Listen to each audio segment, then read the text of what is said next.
হাবুর স্কলারশিপ নাটকের কে এই হাবু, কি তার পরিচয়? অলরাইট, এই সকল প্রশ্নের উত্তর নিয়ে হাজির হলাম আজকের ভিডিওতে। সুতরাং ভিডিওটি টানাটাই না করে শেষ পর্যন্ত দেখতে থাকুন এবং যারা আমাদের চ্যানেলে নতুন রয়েছেন অলরাইট চ্যানেলটি সাবস্ক্রাইব করে রাখুন।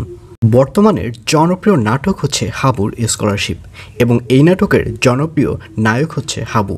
তার আসল নাম হচ্ছে রাশেদ সীমান্ত। রাশেদ সীমান্তের পৈতৃক বাড়ি হচ্ছে বরিশাল বিভাগের ভোলা জেলায়, তবে তার জন্ম এবং বেড়ে ওঠা হয় ঢাকার টঙ্গীতে। রাশেদ সীমান্ত টঙ্গীর শহীদ স্মৃতি উচ্চ বিদ্যালয় থেকে 2004 সালে এসএসসি পরীক্ষা দেন এবং 2006 সালে উত্তরার ঢাকা বয়েজ কলেজ থেকে উচ্চ মাধ্যমিক পাশ করেন এবং আন্তর্জাতিক ইসলামী বিশ্ববিদ্যালয় এর ঢাকা ক্যাম্পাস হতে পড়ালেখা শেষ করেন রাশেদ সীমান্ত। রাশেদ সীমান্ত হচ্ছে একজন বাংলাদেশি অভিনেতা।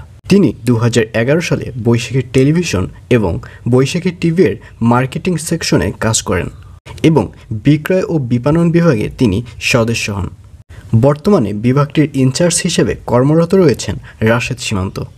এখন পর্যন্ত টেলিভিশন চ্যানেলের সর্বকনিষ্ঠ বিক্রয় ও বিপণন বিভাগের ইনচার্জ এই রাশেদ সীমান্ত। এছাড়া তিনি কাজের পাশাপাশি শখের বশে অভিনয় করেন। তার বেশ কয়েকটি নাটক জনপ্রিয়তা লাভ করেছে দর্শকের কাছে।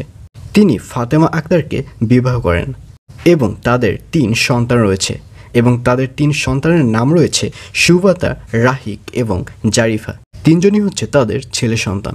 তো ভিউয়ার্স, রাশেদ সীমান্তর নাটকগুলো আপনাদের কাছে কেমন লাগে এবং রাশেদ সীমান্তর অভিনয়গুলো আপনাদের কাছে কেমন লাগে অবশ্যই কমেন্ট করে জানিয়ে দিন।